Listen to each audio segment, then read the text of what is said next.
건당 수수료가 7.8% 발생되고 있고요. 배달팁이 서울 경기권 같은 경우에는 건당 3,400원, 결제 수수료가 한 3.3% 이렇게 빠지다 보니까 10,000원짜리 메뉴를 하나 팔았을 때는 수수료와 배달팁만 약 45%가 차감되고요. 점주님들께서는 이제 배달로 이렇게 판매를 했을 때 수수료 배달팁에 대한 비용이 부담되시기 때문에 포장 손님 유치를 위해서 많은 노력들을 하고 있었거든요. 포장 오시게 되면 뭔가 할인 정책을 핀다라든지 아니면 서비스라도 좀 드린다든지 이런 부분들을 좀 진행하고 있었는데, 포장 판매가 일종의 점주님들의 숨통이었던 건데 이런 부분들이 이번에 좀 막히게 됐다. 일단 객단가를 좀 높여서 판매를 해야 되는 부분이 있고요. 또 하나는 많이 팔아야 됩니다. 적게 팔아서 많은 이익률을 가져가는 시대는 끝났습니다.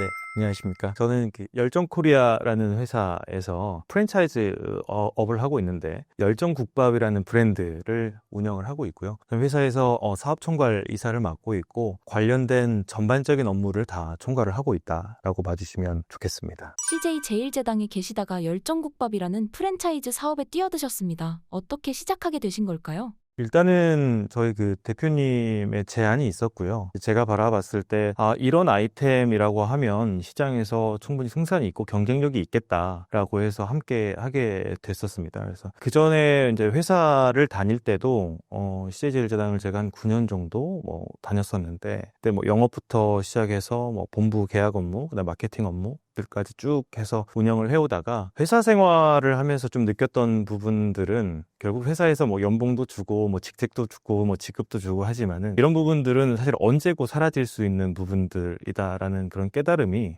사회초년생 때부터 있었던 것 같습니다. 그러면서 이제 제가 모셔왔던 직장 상사분들 그리고 임원분들 이렇게 들여다보면 굉장히 열심히 일을 하시지만 그분들도 마찬가지로 때가 되면 거의 2, 3년 주기로 이렇게 집으로 좀 가시더라고요. 그래서 이런 부분들을 보면서 저게 앞으로의 내 미래 모습이 되지 않을까 하는 그런 갈증들이 좀 있었고, 그러다 보니까 결국 중요한 건 내가 나중에라도 맨손으로라도 아무것도 없는 상태에서 난 뭘 할 수 있는 그런 경쟁력을 가진 사람이 될 것인가, 이런 부분들이 가장 중요하겠구나라고 생각을 했었습니다. 그러다 보니까 업무를 더 열심히 했던 것 같아요. 그래서 제가 맡은 업무뿐만 아니라 주변 사람들, 유관부서의 사람들은 어떤 업무를 하고 있는지도 관심을 많이 갖게 됐었고, 그런 부분들을 통해서 회사를 다니는 동안에 제가 이거 회사를 위해서 열심히 일하는 게 아니라 결국에는 제 본인 스스로를 위해서 열심히 일을 했던 것 같습니다. 몇몇 선배들은 그런 얘기들을 하더라고요. 야, 너는 정말 직장 생활 말고는 기댈 곳이 없는 아이구나. 그렇기 때문에 너가 이렇게 열심히 일하는 거 아니냐. 혹은 야, 너 그렇게 일하나 이렇게 일하나 나랑 월급 차이도 얼마 나지도 않을 건데 굳이 이렇게까지 일하는 이유가 뭐냐라고 이야기했던 분들도 있었었는데, 그게 이제 회사를 위한다라기보다는 결국 제 개인의 성장을 위해서 그렇게 열심히 좀 달려왔던 것 같고, 덕분에 일하는 동안에 제가 업무를 통한 성장이 많이 있었다라고 보고 있고요. 그래서 저희 대표님이 제안 주셨을 때 빨리 결정을 내리고 같이 이 일에 합류하게 됐던 것 같습니다. 짧은 시간에 국내 국밥 프랜차이즈 규모를 1위로 만드셨습니다. 빠른 성장의 비결을 알려주신다면요? 일단은 시기와 운 그리고 아이템 이런 부분들도 다 적중했다라고 보고 있는데요. 보통 국밥 하면 홀매장에서 뚝배기로 먹어야 된다라는 그런 고정관념이 큰 아이템인데, 저희가 이걸 배달로 먹는 국밥 문화를 한번 열어보겠다라는 아이템 시도 자체가 굉장히 신선했다라고 봤고요. 충분히 경쟁력이 있겠다라는 생각도 들었었습니다. 그래서 이런 부분들하고, 그때 당시가 저희가 한참 코로나 시기였는데 배달 문화가 급격하게 성장하고 있었던 그런 시기였고요. 그리고 이런 배달 문화를 바라봤을 때 이게 코로나 때문에 일시적일까? 라고 판단을 내려보면 결코 그렇지 않다라는 생각을 했었습니다. 그래서 소비자 관점에서 굉장히 편리한 산업이기 때문에 모든 산업들이 발전할 때 소비자 편리 중심으로 발전을 해오지 않습니까? 그런 관점에 봤을 때 이 배달 문화는 역행 하기 어렵다라는 판단이 있었었고요. 그런 시기적인 부분들도 맞았고, 또 하나의 관점으로는 저희가 이제 점포를 출점하면서 점포 하나하나를 각 지역의 스타 매장으로 만드는 것, 이런 부분에 굉장히 에너지와 열정을 많이 쏟았습니다. 그렇게 해서 정말 저희는 다른 프랜차이즈도 물론 그렇겠지만 교육에 굉장히 큰 에너지를 쏟고 있는데, 이를 통해서 점포 하나하나가 각 지역의 스타 매장이 되도록 하는 것, 이런 부분들을 좀 달성하다 보니 각 지역별로 1등을 하고 있는 우리 열정국밥 가맹점들이 큰 광고 효과가 됐던 것 같고요. 이를 통해서 빠르게 확장할 수 있었던 그런 동력이 됐던 것 같습니다. 국밥이 유명한 부산에도 열정국밥 점포를 내셨는데요. 어떻게 부산에서도 자리를 잡으셨나요? 일단 부산의 노포 맛집, 돼지국밥집들이 굉장히 많습니다. 같은 컨셉과 같은 결로 이 시장에서 저희가 장사를 하게 된다라면 우리는 경쟁력이 없겠다라는 판단을 했었고요. 그리고 이 그 노포집의 주 고객이 40, 50대 남성들이 주를 이루고 있는데 저희가 이 배달국밥에 대한 아이템을 처음에 시장에 선보일 때 그럼 우리는 타겟팅을 어떻게 할 거냐라는 고민들을 했었고요. 자, 그럼 기존의 그 주 고객층이 40, 50대 남성이니 그 고객들을 대상으로 우리가 뺏어오는 전략을 할 거냐, 이렇게 했을 경우에 우리 브랜드가 승산이 있겠느냐라고 생각을 해보면 결론은 그렇지 않다라는 거였습니다. 우리는 그러면 타겟팅을 달리 해야 된다. 아직 국밥 맛에 길들여지지 않은, 노포 국밥 맛에 길들여지지 않은 10대와 20대를 타겟해서 메뉴부터 맛, 품질 이런 부분들을 다시 재정립을 하겠다라는 컨셉을 가졌었고요. 그래서 보통 국밥 하면 약간 돼지 잡내 나는 부분들을 좀 나이가 있으신 분들은 오히려 그런 맛을 더 좋아하십니다. 선호하시고요. 그런데 젊은 층을 대상으로는 저희가 잡내를 잡고 깔끔한 맛 중심으로 해서, 그리고 식감도 보시면 고기를 좀 두껍게 커팅을 하는데 저희는 좀 얇게 커팅을 하면서 야들야들한 식감을 좀 구현해낸 게 저희 또 장점이기도 하고요. 이게 이제 젊은 층들한테 굉장히 적중했다라고 보시면 될 것 같고, 같은 돼지국밥이지만 완전히 결이 다른 국밥으로 젊은 층의 입맛을 좀 사로잡았다라고 볼 수 있을 것 같고요. 저희는 돼지국밥뿐만 아니라 또 다양한 메뉴들이 있습니다. 뭐 장투국밥, 내장탕, 감자탕 등등의 메뉴들이 있는데 보통 특정 전문점 하면 대표하는 메뉴들의 판매 비중이 60, 70%가 나오는데 저희는 그렇지는 않습니다. 1등의 메뉴의 판매 비중이 전체의 한 10%, 12% 정도밖에 안 되고요. 그 이후부터 판매량들이 촘촘하게 붙어 있습니다. 정말 다양한 메뉴들이 시장에서 많이 팔리는 그런 강점을 가지고 있습니다. 그래서 뭐 10%, 11%, 뭐 혹은 8%, 9%에서 촘촘하게 메뉴들이 좀 붙어 있고요. 저희 메뉴가 국밥만 16종이 있는데 그 메뉴들에 대한 판매 비중이 굉장히 촘촘하게 좀 붙어 있다. 이런 부분들이 좀 경쟁력인 거고, 돼지국밥뿐만 아니라 이 시장에서 잘 팔리는 메뉴들이 굉장히 많은 메뉴들을 가지고 가고 있는 것, 이런 부분들이 또 하나의 강점이다 라고 보고 있습니다. 그래서 이런 부분들이 시장에서 좀 적중하지 않았나 보고 있습니다. 프랜차이즈 사업에 자리를 잡으셨는데요. 현재와 과거에 어떤 어려움이 있으셨나요? 초창기에는 아무래도 이제 브랜드력이 없다 보니까 아무래도 점주님들이 본사의 말을 잘 안 들으시죠. 개인 고집이나 혹은 본인의 의사 부분, 이런 부분들도 본사의 주장을 많이 하시고, 그런데 이제 본사에서는 복합적으로 이제 많은 부분들을 고려해서 결정을 내리게 되는데, 사실 이런 부분에 따라서 점주님들의 의견에 많이 본사가 휘둘리게 되면 사실 컨셉이 이도저도 아니게 돼버리는 상황들이 생깁니다. 그래서 초창기에 우리 점주님들을 잘 설득해서 본사의 결대로 리더십을 발휘해서 끌고 가는 것, 이런 부분들이 굉장히 좀 어렵다라고 보고 있고요. 그래서 초창기에 점포가 한 20, 30개, 50개 미만의 프랜차이즈를 운영하시는 그런 본사와 대표님들이 동일하게 겪는 고충이긴 한데 아마 감정적으로 가장 힘들 겁니다. 그리고 실제로 좀 어느 정도 성장하기 전에 프랜차이즈 같은 경우에는 대표님들이 우울증 약을 드시는 경우도 굉장히 많습니다. 그런 부분들이 굉장히 어렵고, 이를 또 이겨내고 나면 이제 규모가 좀 커지다 보면 이제 그간에 같이 함께 해왔던 히스토리가 있지 않습니까? 그만큼 성장을 해왔다라고 하는 것은 시장에서 어느 정도 적중했고, 그리고 이 시장에서도 이 브랜드가 성장을 했다라는 뜻이기 때문에 본사의 힘이 아무래도 이제 많이 생기죠. 그래서 본사에서 노력한 만큼, 그리고 브랜드가 노력한 만큼 이 시장에서 계속해서 성공했던 사례들을 계속해서 만들어 왔기 때문에 그때부터는 본사와 점주님들 간에도 신뢰 관계가 꽤 많이 구축이 되고 있고, 그러면서 본사가 좀 리더십 있게 운영할 수 있는 부분들이 좀 생기지 않나, 그렇게 보고 있습니다. 백종원 대표의 더본코리아 이슈가 끊이질 않고 있습니다. 현재 상황 어떻게 보고 계신가요? 뭐 해당 부분은 특정 브랜드의 문제에 국한된 게 아니라 모든 프랜차이즈 브랜드에 다 해당되는 동일한 내용이라고 보고 있고요. 최근에 그 원산지 이슈나 이런 부분들은 정말 꼼꼼하게 잘 들여다봐야 됩니다. 그렇지 않으면 쉽게 놓칠 수 있는 부분들이 좀 많더라고요.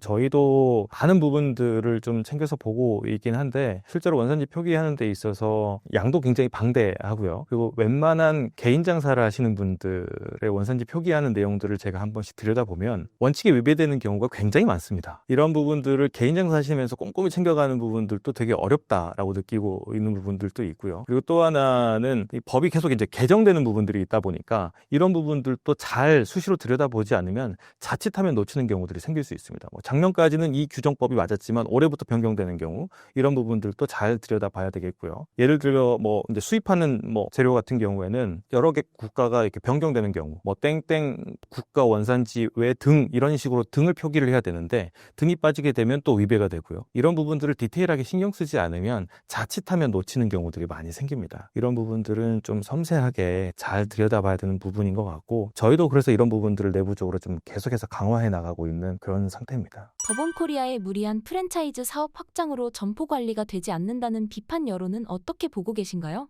이 부분도 사실 프랜차이즈 브랜드라고 하면 동일하게 겪는 현상인 것 같아요. 그래서 무리하게 단기간에 출점을 하다 보면 그 시장 파이는 한정되어 있는데 아무래도 이제 재료성 싸움이 될 가능성이 좀 높다라고 보고 있고요. 그리고 점포 하나하나를 잘 케어를 해줘야 됩니다. 사실 프랜차이즈를 운영하시는 분들 중에서는 장사의 고수보다는 초보분들이 많이 진입을 하시는데 그래서 준비 없이 자영업 환경에 뛰어드신 분들 같은 경우에는 정말 많은 역량 개발과 성장, 교육 이런 부분들이 되게 필요합니다. 이게 출점에 많은 포커스를 맞추다 보면 아무래도 점포의 질적인 성장을 끌어올리는 데는 좀 소홀할 수 있지 않을까 하는 우려가 들기도 하고요. 그래서 저희 같은 경우에는 점포에 대한 가맹점 출점보다 현재 운영 중인 점포들의 질적인 성장 그리고 매출 성장 이런 부분을 가장 최우선 포커스를 두고 본사를 운영을 하고 있습니다. 그러다 보니까 저희는 지금 한 3년 전까지만 하더라도 점포당 평균 매출액이 한 2천만 원 정도 수준이었는데 이게 해마다 계속해서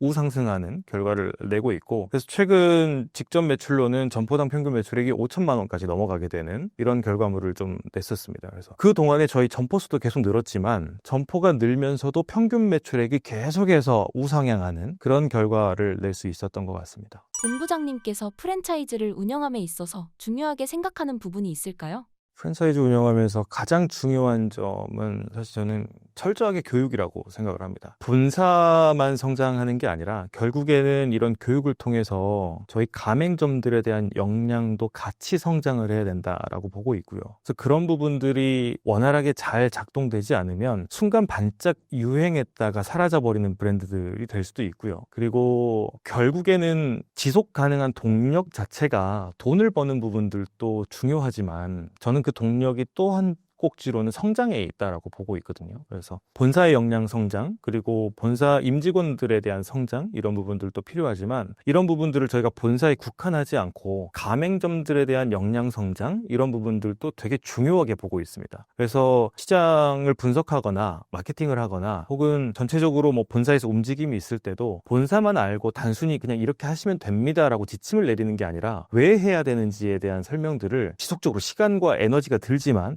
이런 부분들을 굉장히 심혈을 기울여서 운영하고 있는 거 이런 부분들이 저희만의 경쟁력인 것 같습니다. 프랜차이즈 본사가 점주들과 상생하기 위해 반드시 지켜야 할 원칙은 무엇이라고 생각하시나요? 초심을 잘 지키는 게 중요할 것 같아요. 아무래도 본사도 운영하고 있는 사람들이 다 사람이고 인간이다 보니까 때로는 돈에 대한 욕심이 생길 수도 있고요. 출점에 대한 욕심 이런 부분들이 발생될 수 있는데 그럴 때마다 초심을 계속해서 다잡는 과정들이 필요할 것 같고요. 마찬가지로 교육이 중요하다라고 말씀을 드렸지만 그 교육이라고 하는 게 엄청난 감정 소모입니다. 결이 다른 사람, 서로 간에 이견이 발생된 본사와 점주 간의 그 간극을 좁혀나가는 과정이다 보니까 사실 본사도 굉장히 힘이 많이 붙일 때가 있거든요. 그래서 때로는 저도 이게 이렇게까지 해야 되나 제 에너지를 거의 하루 종일 이제 점주님들께 쏟고 집에 갈 때는 거의 에너지가 다 소비돼 있습니다. 정말 집에 복귀해서는 말을 한마디도 하기 싫을 정도로 뭐 그런 날들도 있긴 한데 그럼에도 불구하고 이 초심을 계속해서 다잡아 나가는 과정 그리고 이를 통해서 어쨌든 이런 방식들이 시장에 좀 적중했고 점포당 어떤 평균 매출액이 성장하는 부분들 그리고 또 점주님들이 본인들이 또 성장하는 부분들에 대해서도 인지하고 있고 본사의 그런 부분들을 잘 이야기해 주셨을 때 아무래도 좀 보람을 느끼기도 하고요. 이런 부분들을 통해서 계속해서 초심을 다잡아 나가는 과정 이런 게 필요하지 않을까 생각합니다. 점주와의 갈등이나 이견이 발생했을 때 이를 해결하기 위한 구체적인 사례나 전략이 있다면요? 갈등이 생기는데 결국 그 본질을 들여다보면 핵심은 같더라고요. 그러니까 점주님들 입장에서는 이 가맹점을 운영하면서 수익을 창출해야 되지 않습니까? 그래서 돈을 버는 목적인 건데 본사에서도 이야기하는 부분이 본질을 들여다보면 다르지 않거든요. 뭐 예를 들면 어떤 소스가 신메뉴가 나왔습니다. 그래서 기존 제품은 원가가 좀 더 낮았고 신메뉴는 원가가 소폭 올라갔습니다. 그럼 점주 입장에서는 이거 쓰면 원가율이 올라가지 않느냐, 왜 굳이 이런 걸 원가로 올려가지고 우리가 납품받아야 되는지 모르겠다라고 이야기하실 수 있거든요. 근데 본사에서는 단순히 이걸 원가로 올리는 게 아니라 원가율이 소폭 올라갔지만 이를 통해서 매장의 일손을 덜 수 있는 부분들이 있거든요. 그래서 인당 생산성을 높여서 결국엔 이걸 인건비를 세이브 시킬 수 있겠다. 그래서 종합적으로 보면 점포가 더 많은 수익액을 창출하는데 도움이 됩니다. 이런 부분들을 데이터를 충분히 검증을 시켜서 힘에 부치지만 점주님들을 다 설득하는 과정, 이런 부분들이 저희는 굉장히 잘 되어 있다라고 보고 있습니다. 결국에는 공동의 목표인데 서로 간에 이해하고 있는 입장차가 있다 보니까 서로 간극이 발생되는 거거든요. 근데 이런 부분들은 정말 저희가 말씀드린 것처럼 이런 소통을 통해서 계속해서 좁혀나가고 있는 부분들이 있습니다. 그렇다면 점주들과 소통은 어떻게 진행하고 계시나요?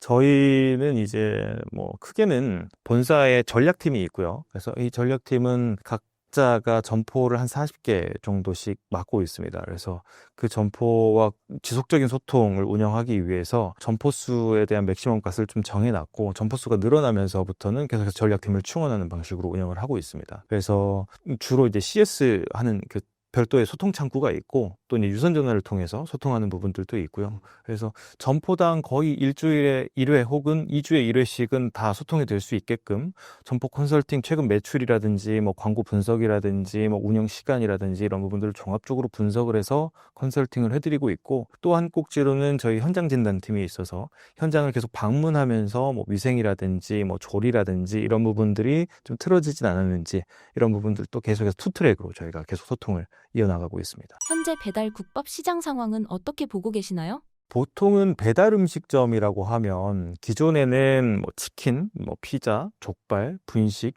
이런 류의 아이템들이 주로 이제 배달 산업을 이끌었었습니다. 그런데 최근에 이 배달 산업 중에서는 한식에 대한 부분들이 좀 수요가 커지고 있다라고 좀 느끼고 있고요. 아무래도 이제 고객분들께서도 늘 같은 음식만 드시다 보니까 그런 부분에서 좀 뭔가 새로운 음식들을 좀 드시고 싶은 니즈들이 생겨날 거고, 그래서 저희가 배달 시장을 좀 들여다보면 한식 쪽에 대한 수요가 많이 늘고 있지 않나. 그리고 저희 열정국밥이 그동안 많은 성장을 할 수 있었던 그 이유기도 한데 배달국밥에 대한 시장성이 계속해서 커지고 있는 겁니다. 그래서 본사가 물론 열심히 하고 노력하는 부분들도 있지만 이 시장성이 커지다 보니까 자연스럽게 이쪽 배달국밥에서 1등하고 있는 저희 브랜드가 시장 규모가 커짐에 발맞춰서 저희도 같이 성장하고 있지 않나, 이렇게 보고 있습니다. 지금도 보면 국밥 시장이 국내에서 연간 외식 규모가 한 5조 5천억 정도 되는데, 지금 배달국밥에 대한 수요는 전체 국밥 수요 대비 이제 10%를 넘기 시작을 했다라고 보고 있고요. 저희는 이 수요가 단기간 내에 3배까지는 커질 거라고 보고 있습니다. 지금 최근 6개월 사이에도 배달 시장이 침체되고 있다, 혹은 뭐 배달 브랜드들이 지금 뭐 매출이 꺾인다라고 말씀하시는데, 저희는 지금 최근 직전 6개월 동안 평균 매출액이 거의 30%가 성장을 했습니다. 이런 부분들은 물론 뭐 겨울철에 대한 피크 시즌도 있었지만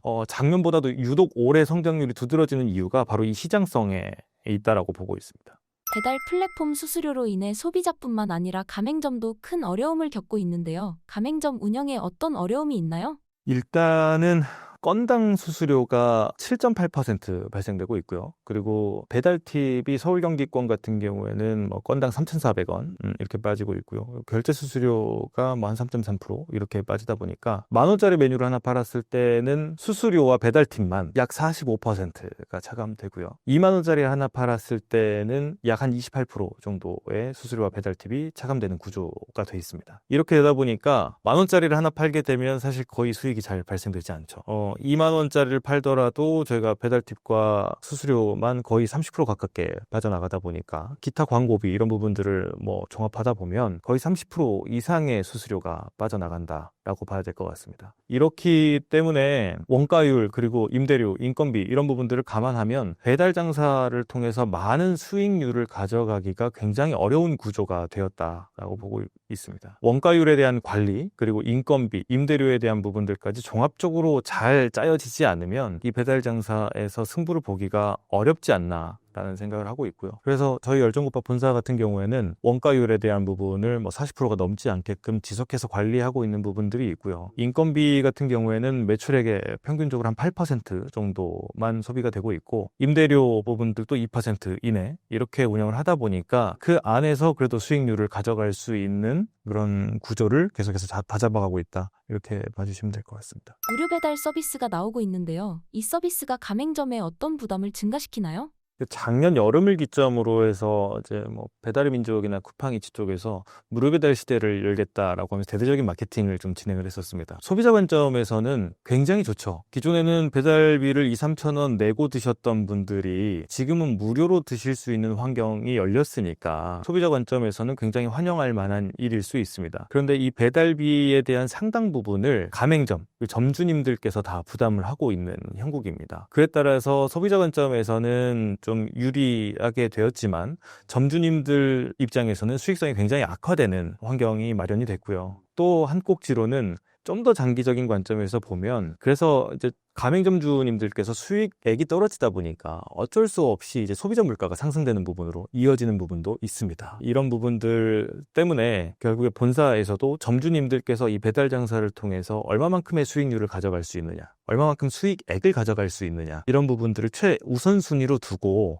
컨설팅을 하고 있습니다. 업체 입장에서 배달 플랫폼을 안 쓸 수는 없는 걸까요? 과거처럼 배달 책자 혹은 업체 직접 배달 등으로 돌아갈 수는 없을까요? 사실상 불가능하다고 봅니다. 사실 모든 산업이 소비자 관점에서 편리를 제공하는 쪽으로 저희가 발전되어 왔다라고 보고 있는데요. 그의 일환인 자동차, 세탁기, 비행기, 식세기, 정수기 등등이 다 우리 산업을 편리하게끔 하기 위해서 발전되어 온 그런 형태인데, 그런 관점에서 봤을 때는 사실 이 배달 음식 문화가 소비자 관점에서 굉장히 편리하죠. 예를 들면 세탁기가 비싸고 전기값이 많이 나가니까 손빨래를 합시다 라고 한다고 해서 다시 돌아가진 않죠. 이건 불가능하다고 보고 있습니다. 현재 이 구조에 맞춰서 환경이 많이 변화했는데, 이 구조에 맞춰서 살아남을 수 있는 출구 전략은 뭐가 있을지를 찾는 게 더 현명한 판단이지 않을까, 그렇게 보고 있습니다. 배달 수수료가 증가하면서 점주분들이 힘들다고 하셨는데요. 열정국밥만의 해결책이 있을까요? 작년 여름을 기점으로 해서 무료 배달에 대한 어떤 시대가 열렸고, 그리고 지속적인 플랫폼의 수수료 상승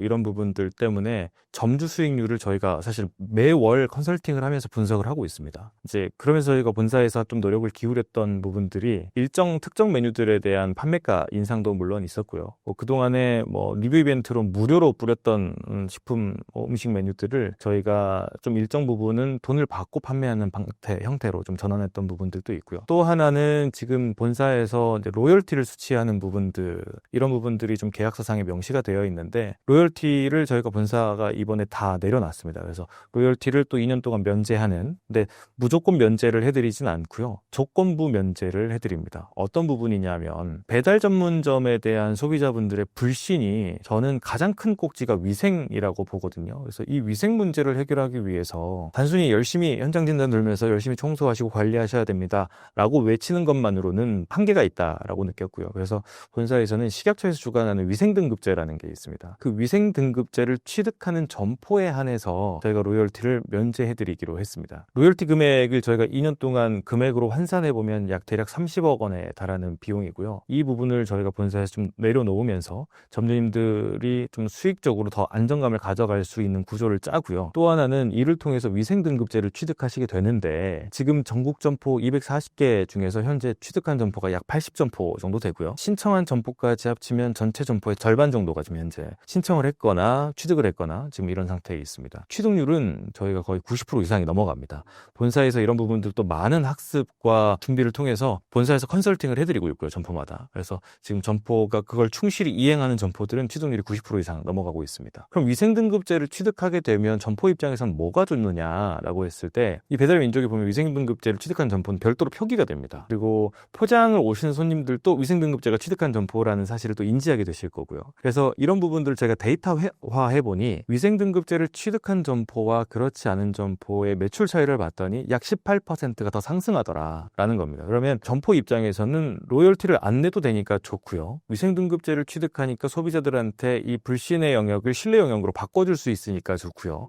또 한 꼭지로는 매출이 상승하기 때문에 이런 부분들까지 같이 다 좋아지는 결과가 아닌가, 이런 차원의 노력들을 본사가 좀 지속해서 하고 있습니다. 최근 배달의 민족이 포장 수수료를 도입했습니다. 해당 수수료가 점주와 소비자에게 어떤 영향을 미칠 것으로 보시나요? 이게 포장 수수료 제도는 원래 있었습니다. 6.8%의 수수료가 있었는데 그동안은 면제를 해주는 방식으로 좀 지속해 오다가 지금은 이제 면제 기간이 끝났다라고 하면서 수치를 하기 시작을 한 거죠. 그래서 배달의 민족이 먼저 일단 포장 수수료를 수치하게 됐고요. 아마 다른 플랫폼들도 시간이 지남에 따라서 아마 이건 수렴하게 되지 않을까 이렇게 보고 있습니다. 그래서 점주님들께서는 이제 배달로 이렇게 판매를 했을 때 수수료 배달 팁에 대한 비용이 부담되시기 때문에 아무래도 포장 손님 유치를 위해서 많은 노력들을 하고 있었거든요. 점포마다 포장 오시게 되면 뭔가 할인 정책을 핀다라든지 아니면 서비스라도 좀 드린다든지 이런 부분들을 좀 진행하고 있었는데, 어떻게 보면 그 포장 판매가 일종의 점주님들의 숨통이었던 건데 이런 부분들이 이번에 좀 막히게 됐다라고 보고 있고요. 물론 모든 플랫폼들이 지금 다 포장 수수료를 받는 건 아닙니다. 그래서 본사 입장에서는 이런 부분들까지 같이 좀 진행되다 보면 아무래도 이런 부분들이 소비자 물가로 좀 이어지는 부분들이 있지 않을까라고 보고 있고, 자구책이 좀 필요합니다. 그래서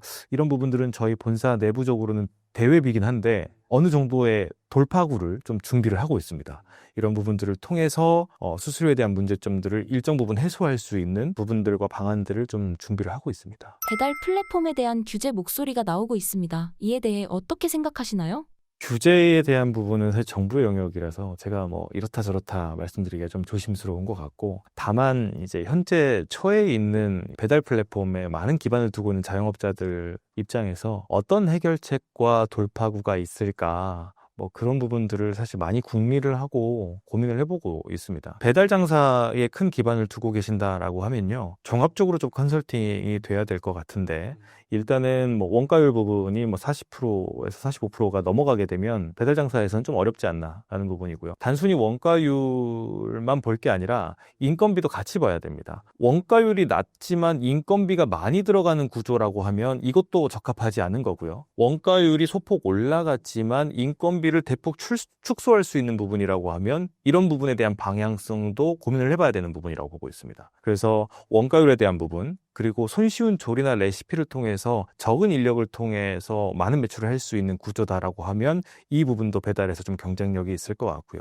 그리고 임대료에 대한 부분들도 어느 정도는 좀 홀매장보다는 베네핏을 가져갈 수 있는 산업이다 보니까 이런 부분들에 대한 삼박자가 좀 같이 맞아떨어져야 될 것 같다라는 생각을 하고 있습니다. 또 하나는 내 가게만의 강점, 소비자들한테 소구할 수 있는 그런 포인트, 이런 부분들에 대해서 끊임없이 공부하고 학습하는 것들도 필요하다라고 보고 있고요. 그리고 지속적으로 이제 플랫폼들에 대한 알고리즘도 진화하고 있습니다. 단순히 광고비를 많이 들인다라고 해서 내 가게가 상위 노출되지 않습니다. 정말 양질의 데이터들을 섬세하게 잘 관리를 하셔야 되거든요. 뭐 주문 접수 시간이라든지 뭐 그다음에 재주문율이라든지 아니면 리뷰 작성률이라든지 최근 소비자들의 별점이라든지 조리 시간이라든지 뭐 조리 시간 준수율이라든지 이런 부분들을 정말 베이직한 부분에서 촘촘하게 관리가 되지 않으면 단순히 광고비를 쏟아도 상당 노출이 되지 않습니다. 그래서 일정 점주님들은 내가 광고비를 이만큼 쏟았는데 효율이 없다 라고 한탄하시는 부분들도 많거든요. 그런데 내 가게가 정말 이 배달의 민족이나 쿠팡이츠에서 알고리즘을 관리하고 있는 영역들에 대해서 정말 충실하게 잘 이행하고 있는지, 이런 부분들도 잘 점검해 볼 필요가 있습니다. 배달 플랫폼과의 상생을 위해 열정국밥은 어떤 전략을 추진하고 계시나요?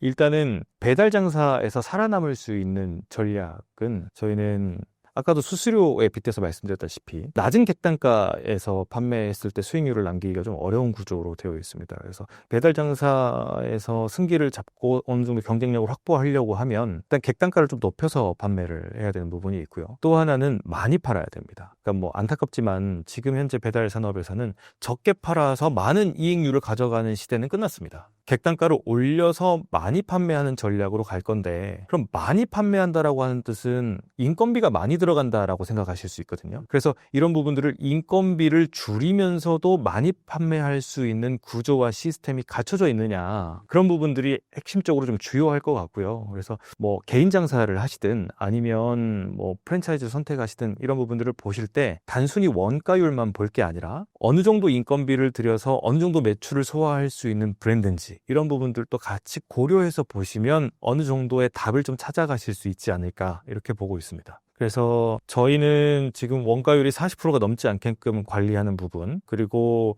점주 수익률 관점에서 바라봤을 때 수익률이 좀 무너지지 않게끔 저희가 로열티를 좀 면제하고 있는 부분, 평균 인건비가 전체 매출액의 한 8% 코스트 발생되는 부분, 이런 부분들을 통해서 전체적으로 평균적으로는 수익률을 15% 이상은 가져가실 수 있게 구조적으로 계속 잡고 있다. 그렇게 해서 어느 정도 저희만의 브랜드가 경쟁력을 좀 가져가는 걸로 좀 진행을 하고 있다라고 보고 있습니다. 반면에 한편으로 보면 원가율이 50%가 넘어가는 그런 브랜드들은 배달 장사에서 굉장히 지금 힘든 상황입니다. 본사는 배달 산업 변화에 대응해 소비자와 점주를 위해 어떤 노력을 하고 계시나요? 일단 점주님들을 위해서는요, 제일 1순위는 점주님들이 돈을 벌어야 됩니다. 그래서 돈을 버실 수 있는 구조와 환경을 마련하는 데 에너지를 많이 쏟고 있고, 두 번째는 점주님들의 역량 성장입니다. 점주님들이 역량이 성장이 되어야 사실 직원 관리도 되는 거거든요. 그리고 또 한 꼭지로는 점주님들의 역량이 성장되어야 이게 또 장기간의 롱텀 운영을 하실 수 있는 그런 경쟁력이 또 생기는 거거든요. 근데 그런 역량이 성장되지 않으면 단기간에 사실 버닝아웃이 오기도 하고요. 여러 가지 문제점들이 좀 발생되기도 합니다. 그리고 또 하나는 인력 관리가 또 되지 않아서 힘드신 분들도 많이 발생되고요. 그래서 이런 부분들을 본사만 알고 있고 본사만 성장하는 게 아니라 점주님들의 꾸준한 역량 성장을 위해서 계속해서 지속적으로 소통하는 부분들이 있고, 본사에서 보수 교육을 진행하는 부분들도 있습니다. 그래서 이런 부분들을 사실 가맹점 출전보다도 기존 점포의 성장에 많은 포커스와 에너지를 두고 있다는 점이 저희 브랜드만의 좀 차별점일 것 같고요. 소비자분들의 관점에서는 양질의 퀄리티의 음식, 이런 부분들을 계속해서 서비스하려고 노력을 하고 있습니다. 그래서 지금 현재 운영하고 있는 메뉴들도 메뉴별로 잘 판매가 된다라고 해서 안주하고 있지 않고요. 보다 더 건강한 레시피, 그리고 보다 더 맛품질을 끌어올릴 수 있는 부분들을 데이터상으로 계속해서 분석을 하면서 이런 부분들을 리뉴얼하거나 개선하거나 이렇게 진행을 하고 있습니다. 또 하나의 관점으로는 저희가 국밥 메뉴가 16종이 있는데 다양한 메뉴들을 소비자들한테 좀 제공을 하고 있습니다. 그래서 아까도 말씀드렸다시피 저희는 1등부터 16등까지의 판매량이 촘촘하게 붙어 있습니다. 그래서 소비자들이 기억했을 때 저희 열정국밥은 가장 선호하는 메뉴가 각자 다 다릅니다. 어떤 분한테는 부산의 돼지국밥이 그리워서 한 번씩 시켜 드시는 그런 브랜드일 수 있고요. 어떤 분한테는 내장탕 맛집일 수 있고요. 어떤 분한테는 감자탕 맛집일 수도 있습니다. 또 하나는 감자탕 하게 되면 보통은 이제 뼈를 발라서 드셔야 되잖아요. 이런 부분들을 여성 고객들을 좀 타겟을 해서 좀 다 순살만 발라놓은 순살 감자탕, 이런 부분들도 있는데, 이 순살 감자탕의 최근 성장률이 거의 500%가 넘어갑니다. 이런 부분들도 좀 편리하게 드실 수 있는, 소비자분 관점에서 맛뿐만 아니라 편리성을 좀 더 제고해서 드실 수 있는 부분들도 본사가 함께 노력을 기울이고 있습니다. 그렇다면 열정국밥에서는 신메뉴 개발은 어떻게 진행하고 있나요?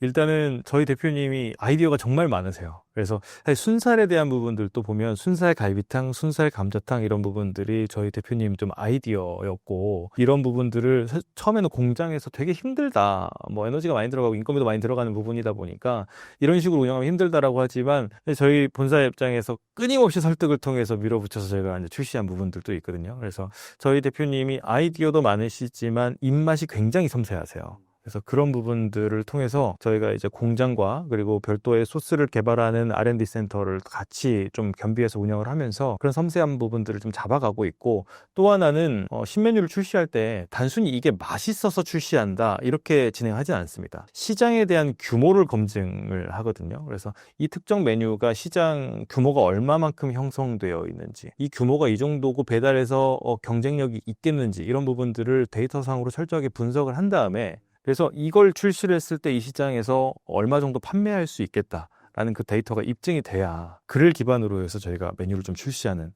과정들을 거치고 있습니다. 그렇게 하다 보니까 지금 나와 있는 16종의 메뉴들이 안 팔리는 메뉴 없이 탄탄한 판매 구성비를 좀 갖출 수 있는 그런 원동력이 됐습니다. 가장 최근에는 감자탕이 그럴 것 같습니다. 감자탕 같은 경우에는 보통 홀매장에서 소, 중, 대 메뉴 중심으로 드셔야 되는 부분들이 있잖아요. 그래서 혼자서 감자탕을 먹고 싶은데 그런 메뉴들이 1인분 감자탕이 없다 보니까 아무래도 소비자 입장에서는 좀 어려움이 있었죠. 그래서 그런 시장성을 저희가 본 다음에 배달해서 1인분 감자탕을 좀 출시를 하게 됐던 거고요. 이걸 저희가 출시하고 나서 보통 처음에는 한 달에 한 10,000개 정도 팔렸었는데, 요게 한 5, 6개월 만에 지금은 거의 한 5만 개 정도까지 판매가 되는 걸로 수치가 쭉 올라갔었습니다. 이런 부분들이 좀 주요했고요. 판매하는 메뉴의 메뉴명에 따라서도 이게 수요가 정말 지극히 갈리는 부분들이 있거든요. 그래서 저희가 메뉴명을 조금만 변형을 주더라도 이런 부분에 따라서 판매량이 20-30%가 차이가 나는 부분들도 발생되는데, 이런 부분들을 저희가 굉장히 분석적으로 잘 연구하고 데이터를 입증해서 매장에 반영을 하고 있습니다. 대표적인 사례로는 과거에 저희가 사이드 메뉴 중에서 돈가스가 있었습니다. 그래서 돈가스 메뉴를 운영하다 보면 기름에 튀기고 나서 걔는 가위로 커팅을 해야 되잖아요. 근데 커팅하는 시간이 바쁠 때는 어느 정도 꽤 시간이 들어갑니다. 그래서 이런 부분들도 좀 시간을 단축할 수 있는 메뉴가 없을까라고 생각을 하다가 동그란 볼 형태의 완자 돈가스 이런 메뉴들을 좀 냈었습니다. 그래서 처음에는 그 이름을 저희가 볼 형태로 돼 있다라고 해서 이제 볼까츠로 지었었는데, 이제 그 메뉴가 처음엔 판매가 잘 안 되더라고요. 그러면서 저희가 메뉴를 완자 고기전으로 한번 변형을 줬었습니다. 그 이름 변형을 한번 줬는데 판매량이 3배가 뛰었습니다. 단순히 그냥 우리가 보기 좋은 메뉴명이라고 해서 이게 시장에서 잘 팔리진 않는구나. 이 시장에서 잘 팔리는 메뉴들은 그만큼 소비자들이 메뉴명을 딱 들었을 때 연관해서 떠올릴 수 있어야 되고, 어느 정도 대중성이 좀 입증된 메뉴들, 그런 메뉴명들이 좀 어떨 때에 따라서는, 경우에 따라 다르겠지만 그럴 때에 따라서는 잘 먹히더라라고 하는 부분들이 있습니다. 그래서 메뉴명을 변형을 주면서 저희가 판매량이 늘어나는 부분들은 굉장히 잘하고 있는 부분입니다. 현재 자영업자들의 상황이 코로나 때보다 심각하다고 합니다. 우선 자영업 폐업률이 어느 정도인가요? 24년도 올해 초 같은 경우에는 자영업자 수가 550만 명까지 해서 역대 최저치로 지금 떨어졌다라고 하고 있고요. 23년도에 폐업한 자영업자 수가 100만 명, 그리고 작년 같은 경우에도 거의 98만 명에 달하는 숫자인 건데, 폐업률로만 치면 16%, 17% 이 정도의 폐업률인 거고요. 체감상으로 느끼기에는 거의 3-4집 중에서 한 집이 문 닫는 형국인 것 같습니다. 이런 부분들은 지금 카테고리별로 보면 자영업자분들이 양극화도 점점 심해지고 있고요. 그래서 잘 되는 집과 그렇지 않은 집에 대한 양극화도 좀 심해지고 있고, 그리고 초기 창업자분들의 폐업률이 또 압도적으로 좀 높게 나타나고 있고요. 이런 양상이 나타나는 이유는 물론 경기 어려움, 시장 상황 이런 부분들도 많이 있겠습니다만은, 사실은 그렇잖아요. 지금 이제 베이비 부머 세대분들도 지금 퇴직이 거의 많이 이루어지고 있고, 이제 그분들이 지금 퇴직하고 나서 은퇴 이후에 쉽게 사실 들여다볼 수 있는 부분이 바로 이 자영업 시장인 건데, 준비 없이 들어오시는 경우가 굉장히 많습니다. 반대로 생각을 해보면 우리가 취업을 하기 위해서는 정말 많은 학습과 공부와 준비를 하고 저희가 취업을 하지 않습니까? 그런데 이제 은퇴하시고 나서 제2막을 열어가는 자영업을 선택했다라고 하시면 제2의 인생 막을 열어가는 부분인데, 이런 부분들은 사실 상대적으로 좀 쉽게 생각하는 부분이 아닌가. 그래서 이런 부분에 대한 학습과 공부, 상권 분석, 그리고 충분한 어떤 실행과 연습 이런 부분들을 통해서 신중한 출점이 좀 이루어져야 될 것 같다라는 생각을 하고 있고요. 그리고 또 하나는 이제 시장 환경이 좀 어려움인데, 일단 최근에 임대료가 지속적으로 상승하고 있고, 그리고 인건비도 계속해서 지금 상승하고 있고, 그리고 원부자재 값도 거의 대폭적으로 좀 인상되고 있다 보니까 정말 여러 측면에서 다 어려움이 놓여 있죠. 그래서 매출은 양극화가 되면서 지금 초짜 사장님들, 그리고 신규 출점한 자영업자들이 고매출을 일으키기 어려운 환경인데다가 임대료는 올랐고 인건비도 올랐고 원부자재 값도 오르다 보니까 아무래도 복합적으로 지금 다 어려운 상황인 것 같습니다. 그래서 이런 부분에 대해서는 충분한 학습과 공부를 통해서 신중하게 출점이 이루어져야 될 것 같고, 또 하나는 개인 자영업을 하시는 게 아니라 프랜차이즈를 고르신다라고 하면 몇몇 프랜차이즈 같은 경우에는 이런 부분들을 같이 점주님들과 상생하는 그런 브랜드들도 잘 찾아보시면 좀 있고요. 그리고 자영업자분들 그 점포의 성장에 포커스를 둔 그런 브랜드들도 있습니다. 저희뿐만 아니라 그런 브랜드들을 잘 찾아보시면 있습니다. 그래서 그런 브랜드들을 선택을 하셔서 초반에 이제 신규 출점하실 때 좀 적은 비용으로 투자하실 수 있는 부분들을 한번 찾아보시고, 또 그런 프랜차이즈를 통해서 경험하시고 학습하시고 성장하는 그런 과정들을 거치신 다음에 또 자기 본인 자영업을 하시는 것도 방법이 될 수 있을 것 같습니다. 정부나 지자체가 자영업자들에게 제공해야 할 가장 시급한 지원은 무엇이라고 생각하시나요? 어려운 점포들에 대해서 단순히 이제 현물성, 현금성 지급 이런 부분들을 좀 진행하고 있는 부분들도 있는데, 사실 이런 부분들은 지금 시장 환경의 구조적인 문제여서 어려운 환경에 처해 있는 분들한테 단순 현금성 지원은 많이 좀 한계가 있다라고 느끼고 있고요. 이걸 좀 구조적으로 바꿀 수 있는 노력들이 좀 동시에 필요할 것 같은데, 제가 생각해 보기에는 일단은 자영업자분들이 준비 없이 초보 창업자분들이 들어오시는 경우들이 많다 보니까 그분들을 좀 잘 육성하고 교육할 수 있는 컨설팅과 교육에 대한 부분들이 좀 강화됐으면 좋겠다라는 거고요. 그래서 지역의 어떤 경영 컨설팅하는 전문가라든지 아니면 프랜차이즈와 정부나 지자체가 같이 좀 콜라보해서, 사실 많은 자영업자분들이 프랜차이즈에 지금 들어와 계시지 않습니까? 그래서 이런 부분들을 통해서 저희 자영업자분들을 계속해서 꾸준하게 역량 개발하고 성장시킬 수 있는 부분에 대한 지원이 이루어진다라고 하면, 그분들이 좀 구조적으로 공부하시고 학습하시고 역량도 늘어나게 되면 나중에는 자생적으로 살아남을 수 있는 구조가 마련되지 않을까 싶은 거고요. 그리고 또 하나는 어떤 혜택을 준다고 하더라도 단순히 그냥 어려우니까 이렇게 현물성 지원을 하는 게 아니라 어떤 특정한 허들이 달성됐을 때 지원하는 방식이 필요할 것 같습니다. 예를 들자면 정말 열심히 잘 운영을 하시는데, 예를 들어 높은 임대료라든지 아니면 고용을 창출하면서 수익성이 악화되는 점포, 이런 점포들에 대해서 어떤 세제 혜택을 준다거나 이런 부분들이 같이 들어간다라고 하면 점주 입장에서도 인건비에 대한 투자가 이루어지고 임대료에 대한 투자가 이루어지면서 이런 부분들 정부가 같이 좀 공동 투자하는 방식으로 들어가다 보면 점주님들도 어떤 특정 목표를 달성하기 위한 동력이 형성될 것 같고요. 그리고 정부 입장에서도 단순히 그냥 지원하고 일회성으로 끝나버리는 지원이 아니라 그 점포가 장기적으로 자생할 수 있는 구조를 마련하는데 좀 도움을 줄 수 있는 측면이기 때문에, 단순히 그냥 어려우니까 지원하겠다 이런 측면이 아니라 어떤 특정의 목표가 달성됐을 때 같이 좀 투자해서 지원해주는 방식, 이런 게 좀 맞지 않을까 하는 생각들을 좀 해봤습니다. 퇴직 후 충분한 준비 없이 자영업에 뛰어드는 경우가 많다고 하셨는데, 외식업 창업을 준비할 때 가장 큰 문제점은 무엇이라고 보시나요? 일단 여러 가지 요인들이 있는데요. 일단 아이템을 고를 때도 이제 한참 유행하는 아이템, 대표적으로 탕후루 같은 게 있을 건데, 정말 기형적인 상황인데 그런 게 일어난다라고 하는 게 참 우려스러운 부분인 거고요. 어떤 특정 아이템이 뜬다라고 해서 거기에 이제 우후죽순 훅 이렇게 몰려드는 이유가 아마 시장에 대한 충분한 학습이 되지 않았기 때문에 그렇지 않나라고 생각을 하거든요.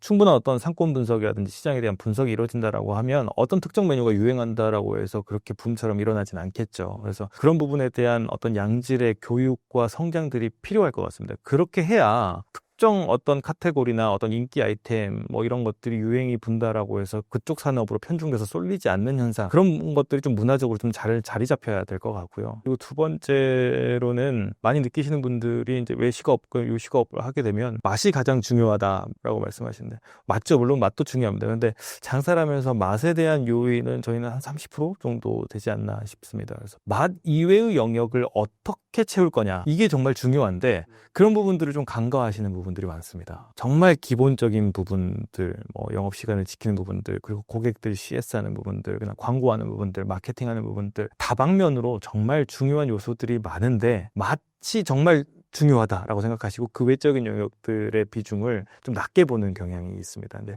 이런 부분에 대한 인식을 깨는 것부터 좀 시작을 해야 될 것 같습니다. 기본에 충실하는 것들이 되게 중요합니다. 시간이 지나면 지날수록, 그리고 환경이 어려워지면 어려워질수록, 저희 열중국밥 내에서도 이제 경기가 어렵다, 그리고 자영업자 환경들도 굉장히 어려운 환경이다라고 하시는데, 그럼에도 불구하고 매출이 계속해서 우상승하는 점포들이 있고요.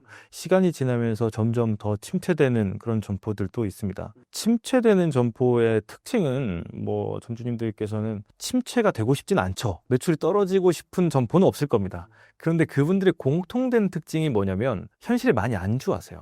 이만하면 됐다라고 하고 안주해버리는 경우들이 생기는데, 안주하다 보니까 아무래도 조금은 더 느슨해지시죠. 영업시간에 대한 부분들을 또 분명히 준수를 해야 되는 건데 이제 그런 부분에 대한 어떤 불규칙성도 발생이 되고요. 갈수록 기본기가 점점 더 흐트러집니다. 이 정도쯤이야 괜찮겠지 하는 그런 부분들이 하면서 서서히 점점 무너지는 경우거든요. 그래서 제가 좀 장기적으로 좀 들여다보면 나는 유지하고 있다라고 하지만 유지되고 있는 점포는 사실 거의 없고요. 시간이 지나면서 우상승하는 점포가 있고 조금씩 서서히 침체되는 점포들이 있습니다. 그래서 그런 침체되는 점포들을 저희가 시그널을 좀 포착을 한 다음에 끊임없이 계속해서 독려를 하고 교육을 하고 부수교육을 진행을 하면서 다시금 하여금 좀 마음가짐을 좀 리세팅해서 좀 우상승하는 곡선으로 그릴 수 있게끔 그렇게 독려하는 부분들이 있습니다. 그래서 시장에서 안주를 해버리면 사실 이건 무한 경쟁의 시장이잖아요. 그래서 경쟁사들이 끊임없이 침투해서 들어옵니다. 그리고 대외 환경들도 계속해서 바뀌고 있고요.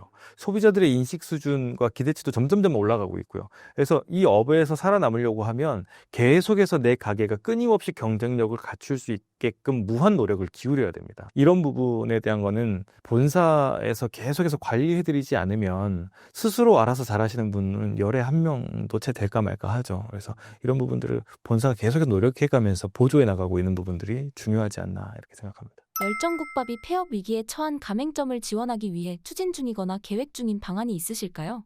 대부분 이제 그런 형태 같은 경우에는 일단 여러 가지 좀 문제점들이 있는데 매출을 올리기 위한 노력들을 해야 될 것 같고요. 일단 그렇게 하게끔 하기 위해서는 그 정도 위기에 놓여 있다라고 하면 점주님들께서도 좀 잘못된 생각을 가지고 계신 케이스가 대부분입니다. 그래서 그런 케이스에서는 일단 그런 인식에 대한 전환이 좀 필요할 것 같고요. 또 하나는 뭐 시간을 늘리거나 사람을 투자하거나 이런 부분들도 좀 필요할 건데 사실 악순환의 고리에서 계속 연속해서 빠졌기 때문에 지금 그런 환경에 놓인 거거든요. 근데 그런 환경들을 보다 보면 매출이 점점 떨어지니까 일단은 사람을 줄이죠. 인건비를 줄여서 좀 버티기 시작을 합니다.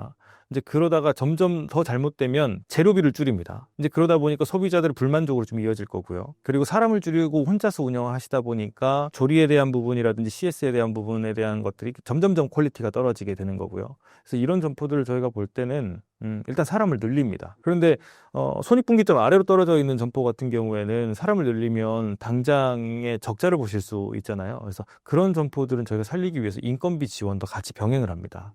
뭐 한두 달 정도의 인건비를 지원을 해서라도 볼륨을 끌어올리고 그 다음부터는 인건비를 충당하면서 선순환으로 갈 수 있는 그런 구조를 마련해드리고 있고요. 본사에서도 비용을 좀 썼고 광고비에 대한 부분들도 점주님이 좀 투자하실 수 있게 공동투자 형식으로 좀 이끌어내고요. 그래서 이런 부분들을 통해서 사장님 하시면 된다라고 하는 것들을 입증을 해드립니다.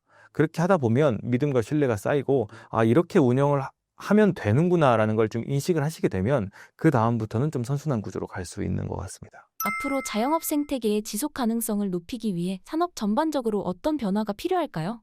저희는 이제 배달업을 주로 기반을 두고 있는 브랜드인데, 그리고 마찬가지로 그렇다라고 해서 지금 배달만 운영을 하고 있지는 않고요. 홀과 배달이 결합된 점포 형태들도 지금 같이 운영을 하고 있습니다. 저희가 지금 출점하고 있는 형태는 일반적으로 홀 매장 하면 입지 좋은 곳에 보통 오픈을 하지 않습니까? 입지 좋은 곳에 저희가 전략적으로 들어가기도 하지만 저희가 주요 모델로 그리고 있는 부분이 어떤 게 있냐면, 그러니까 배달을 주력으로 하고 있는 전문점들도 있고요. 홀과 배달이 결합된 점포 같은 경우에는 저희가 B급 상권, 주택가에서 스몰 먹자가 형성되어 있는 그런 상권, 병원이나 학원가가 좀 형성되어 있는 그런 상권. 그래서 브랜드로 따지면 뭐 투다리 같은 데 보면 뭐 골목골목에 각 지역 동네에 하나씩 꼭 있지 않습니까? 이제 그런 상권들이 보통 임대료가 한 300~400만 원 언더로 좀 잡히면서 어느 정도 좀 낮은 임대료 안에서 저희가 이제 배달 매출의 평균 매출이 5천만 원이 나오다 보니까 배달 매출은 기본적으로 좀 깔아주면서 홀 매출을 같이 플러스 알파로 가져갈 수 있는 구조. 이를 통해서 높은 임대료 구조가 아니다 보니까 어느 정도의 매출이 좀 담보가 되면 버틸 수 있는 환경이 생기는 거거든요.